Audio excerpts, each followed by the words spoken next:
The crying game. The first thing Nora noticed was the sound, soft, rhythmic, like weeping through a closed door. She paused at the landing of her new apartment, box in her arms, ears straining. The hallway of the century-old building was silent except for the groan of ancient floorboards beneath her feet and that whispery, broken sobbing. It was coming from apartment 3B. Nora lived in 3C. She shook her head, trying to dismiss the unease. Old buildings had creaks and echoes. Thin walls. She'd get used to it. Still, that cry, it sounded like a child, left alone in the dark.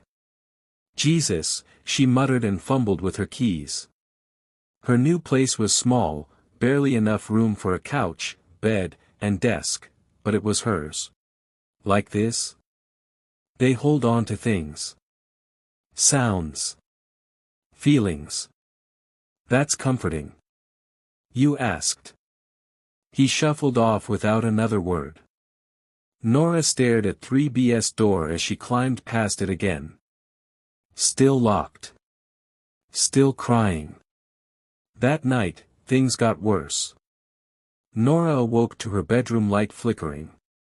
The crying had returned, louder now, so close it sounded like it was inside her walls. She sat up. The floor was cold. The clock blinked 2:47 a.m. Then, 3 knocks on her door. Not the apartment door. Her bedroom door. She froze. The crying was right outside it now. Soft. Wet. Nora, a voice whispered. Her breath caught. I'm sorry. I'm so sorry, it whimpered. She grabbed her phone, but the screen was black. Dead. The doorknob turned. Nora screamed and flung the door open. Empty hallway. No one there. The crying stopped instantly. In the days that followed, her sanity began to fray. The crying became part of her days, sometimes distant, sometimes as if right behind her. The apartment grew colder. The bathroom mirror fogged up with breath when she hadn't used it. And every night, someone knocked. Always 3 times. Always from the inside. She tried recording it, but her phone caught only static. She tried telling friends, but they shrugged it off as stress. The only one who believed her was the old woman in 4A. That's the crying game, she said, voice thin with age. It starts with knocks and ends with silence. They always ask forgiveness. Who? Nora asked. The ones who died wrong. The ones no one mourned. If you answer, it starts. What starts? But the old woman just closed her door. On the 6th night, the voice changed. It no longer sounded like a child. It sounded like her mother. Nora, please. I didn't mean to leave you. You have to forgive me. Nora's mother had died in a fire when she was 9. The crying that followed her death had never left Nora's dreams. She ran to 3B. The door was wide open. Inside, a single wooden chair facing the wall. A box on the floor. She stepped inside. The door slammed shut behind her. The door to apartment 3B slammed shut behind her with a thunderclap that didn't match its old, rotted hinges. Nora spun around, her pulse a drumbeat in her ears. She yanked at the handle, it wouldn't budge. Locked. She pressed her back to the door and scanned the apartment. It was bare, too bare. No dust, no cobwebs, no leftover furniture except the single wooden chair facing the cracked wall. The box sat next to it like an offering.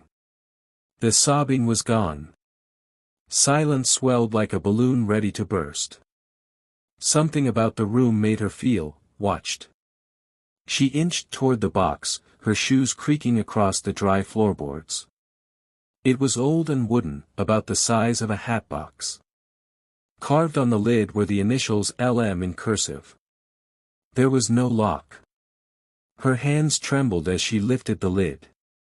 Inside, nestled in yellowed lace, was a small porcelain doll. Its face was cracked down the middle, eyes glassy and blue, its tiny mouth parted as if mid-scream. A figure sat in it. Small. Still. It was the girl from the photo. Her eyes were wide and wet, her mouth open in a soundless scream. Blood dripped down her chin, staining her dress. And then she blinked. The girl moved. Her head turned with a slow, inhuman stiffness. Her neck popped. She looked at Nora without recognition, only a deep, endless grief. "I didn't mean to," she whispered. Her voice was layered, like multiple people speaking at once. "I didn't mean to do it." "Do what?" Nora said, her throat dry. "I was just playing the game." The lights flickered. The chair shuddered beneath her. Suddenly, Nora remembered the words the old woman had said. "It starts with knocks and ends with silence." "What game?" she asked. The girl smiled. Her teeth were black. "Want to play?" Nora shook her head, stumbling back. "I want to go home." "But you are home," the girl said. Behind her, the walls began to bleed. Long red tears oozed from the cracks in the plaster, dripping down like the building itself was crying. "You saw it, didn't you?" the girl said. "The fire." "Your mother." The room locked from the outside. Nora froze. No one knew that. No one except her therapist, and her. She had locked the door. When the fire broke out, she'd panicked. Instead of saving her mother, she ran. She told everyone the flames had kept her from getting inside. But she had turned the lock, out of fear. A sob bubbled in her throat. "You lied," the girl said. "That's why it came." Nora turned toward the mirror in the hallway, and there it was. A tall, faceless figure. Standing just behind her reflection. It watched her. It had no eyes, but she knew it was looking straight into her. Her reflection remained frozen even as she turned to flee. The mirror cracked, one long, jagged line splitting her image in two. "I'm not like you," she cried. The girl in the chair shook her head. "You're exactly like me. That's why it picked you." The lights exploded. Shards of glass rained down. Nora ducked, shielding her face. When she looked again, the girl was gone. And so was the doll. Only the chair remained, turned now to face her. Then the door creaked open behind her. The hallway was dark, she ran. She didn't stop until she was outside, barefoot in the wet grass behind the building. The sky above was ink black, no stars, no moon. Just that sound, the weeping, carried on the wind like a siren song. She looked up at her window. Something was standing there. Tall. Thin. Watching. Back in her apartment, she found everything had changed. The layout was wrong. Walls where doors should be. Rooms missing. Her belongings were stacked in neat little piles she hadn't made. And on the wall above her bed, scratched in something dark, were the words. "You're it now." That night, she dreamed of the fire again. But this time, her mother didn't scream. She just sat in the chair as flames crawled up her legs, whispering, "You locked the door." And in the smoke, the girl was there too, watching her, lips moving without sound. When Nora woke up, her hands smelled like smoke. The crying followed her to work, to the grocery store, to her dreams. She recorded it again and again, but always the same result, static and a child's faint voice whispering, "Say you're sorry." She saw the girl in reflections. In puddles. In glass. In every screen, blinking. Then one day, Nora found a new box outside her door. Inside, a photo. This time, it was her, sitting in the chair. Behind her, a shadow loomed. The photo didn't make sense. Nora sat at her kitchen table, staring at it, her own face, grainy and pale, sitting stiff in the wooden chair from 3B. Her eyes were red, swollen. Her mouth open in a scream she couldn't remember making. And behind her, rising like smoke in the background, was the silhouette. The thing, the girl returned that night. Not in a dream. Not in a whisper. In the flesh. Nora had fallen asleep on the couch. At some point, her eyes fluttered open. And the girl was there, sitting at the end of the hallway, watching. Her legs didn't touch the ground. Her eyes glistened in the dark. "You tore it up," she said. "I want this to stop." The girl tilted her head. "It stops when you say it." "Say what?" "You know." Nora's hands trembled. "I'm sorry," she whispered. The girl's eyes didn't blink. Too late. Behind her, the hallway stretched longer. Shadows crawled across the floor, inching closer. "You're part of the game now," she said. Then she smiled with her black teeth, and disappeared. The nightmares evolved. Now she wasn't just reliving the fire, she was reliving someone else's memories. Wailing. The wooden chair waited in the center of the room. And on it, another box. She opened it.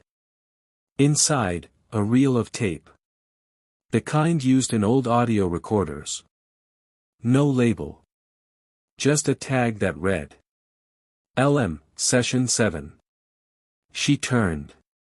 On the far wall was an ancient reel-to-reel tape player, dusty but intact. She threaded the tape, heart thudding. She pressed play. The audio was crackly at first. Then came a woman's voice. "This is Dr. Greaves, conducting Session 7 with LM. Subject remains unresponsive but has begun exhibiting behavior consistent with dissociative psychosis. At this point, I believe the child's episodes are not simply psychological, but potentially, transpersonal." A pause. Then a child's voice. "LM. I didn't lock the door, Mommy. I didn't. I was playing the crying game." More static. A whisper spread through the mirrors in unison. "It's your turn to listen." The box on her lap clicked open. Inside, a recorder. It switched on by itself. A voice emerged, calm, clinical, male. "Case File 141, Eleanor Marsh. Age, 7, subject displays signs of auditory hallucinations, claims to hear crying from walls. When asked the source, she says only, 'They want me to say it.'" Nora's breath caught. Eleanor Marsh. LM. The girl. The tape continued. Mother deceased. Burned alive in apartment unit while child watched. Room was locked from outside. No signs of forced entry. Nora's heart stopped. That was her story. But it couldn't be. The tape hissed. Another voice, this time, younger, shaking. "I didn't lock the door. I just didn't want her to hear me crying again." She said it made her sick. Nora remembered that now. Her mother yelling, covering her ears when she sobbed. Saying she couldn't take the crying. Threatening to leave. The same phrase, over and over. "Play the game or I leave." From the mirrors. All of them. In unison. "It's your turn to play. You locked the door. You watched her burn. You ran. You cried. Now you listen. And then the crying stopped. The silence was a scream in itself. One mirror cracked. Then another. Each with a loud snap that jolted through Nora's bones. Blood trickled from her ears. Suddenly, the chair collapsed beneath her. She fell forward, gasping. The apartment was normal again. Bright morning sunlight poured in. No box. No girl. Just dust and silence. Had she dreamed it? No. The marks on her wrists were real. She started to see the girl everywhere, blinking past her in mirrors, reflected in windows, crouched in the shadows of the gas station. The crying wasn't just at night now. It was constant. In her ears. Beneath her skin. Inside her bones, she found a library. In a nearby town. Small, mostly deserted. She searched for records. Police files. Fires. Murders. At first, nothing. Then she dug deeper. Archives. Microfilm. And she found it. Eleanor Marsh. Age 7. Mother, Lydia Marsh. Died in an apartment fire under suspicious circumstances. Only one witness, her daughter. The girl claimed the door locked on its own. That, they didn't want her to open it. Authorities assumed trauma. But the report said otherwise. Neighbors complained of hearing children crying through the vents, before and after the fire. Then came the interviews with the apartment manager. And Nora's stomach dropped. The manager's name? Nora Bell. It didn't make sense. She stared at the page. That couldn't be her. And yet, the woman's photo bore an eerie resemblance. Same eyes. Same shape of face. Same frown line under the right eyebrow. A caption under the image, dated 1982. Property manager accused of neglect in Marsh fire case, later released due to insufficient evidence. Nora staggered back. The same building. The same room number. She wasn't just haunted. She'd been there. The crying returned, louder than ever. She ran from the library. The lights flickered. And then a child's voice spoke. Not Eleanor's. Her own. 7 years old. I didn't mean to. I was just playing the game. She said if I cried, the shadows would come. Nora began to sob. The audio continued. A voice behind hers, calm, male, a therapist. Why didn't you open the door, Nora? A pause. Then the child answered. Because I was scared. Because she made me scared to cry. Then a deep voice. Unnatural. Now you understand. The crying stopped. She turned around. The girl was there. Older now. Her dress tattered. Her skin blackened. You were there before me, she said. I wasn't, Nora choked. You let her die. Just like me. No. She cried, and you shut her out. Nora backed against the wall. I didn't know what was happening. You locked the door. It was smoke, I panicked. You let her burn. Silence. Then the girl's eyes welled up. Now you know the rules. She held out the chair again. Your turn. The chair waited. The girl stood beside it, not angry now, just tired. Hollow. You were the first, she whispered. Nora shook her head. That's not possible. But she remembered now. She remembered that night, not just her mother's screams, not just the smoke, but the game. Her mother had made her play it for years. Don't cry, or the shadows will come. When she did cry, she was locked in a closet. Sometimes for hours. Sometimes longer. The darkness hummed. The crying never stopped, because it wasn't always hers. Some of it came from the walls. She learned to stay quiet. To shut it out. To turn the key on anyone who made noise. And one day, her mother had cried. So Nora locked the door. I didn't want to remember, Nora said. Her voice broke. That's why I blocked it out. The girl stared at her. Her skin cracked like porcelain, fine black lines tracing her face. The house wanted someone new, she said. So it called another girl. One like you. Eleanor. She was just like you. Hurt. Quiet. Afraid. To cry. So the game found her too. And you let her in. The girl smiled. I never left. The mirrors appeared again. This time, they didn't show Nora. They showed a dozen others. Children. Teenagers. Adults.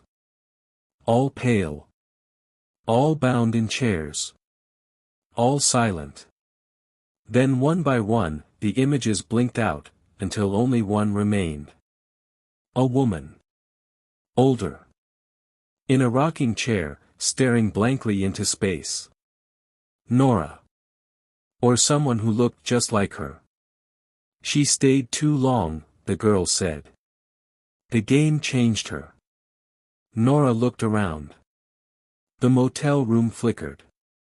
Was it even real? The walls bled. The air smelled like ash. What do you want me to do? She whispered. The girl pointed to the chair. One must stay. That's the rule. Always one in the chair. Nora approached it. Her body moved on its own. Tears streamed down her face, but the crying came from someone else now. From all the girls before her. From Eleanor. From Lydia. From herself. She lowered into the seat. The straps wrapped around her wrists. The box clicked open on her lap. This time, no tape. Just a mirror. Her reflection didn't move, the girl sat across from her now, on the floor like a child at story time. You can tell the next one, she said. What happens if I do?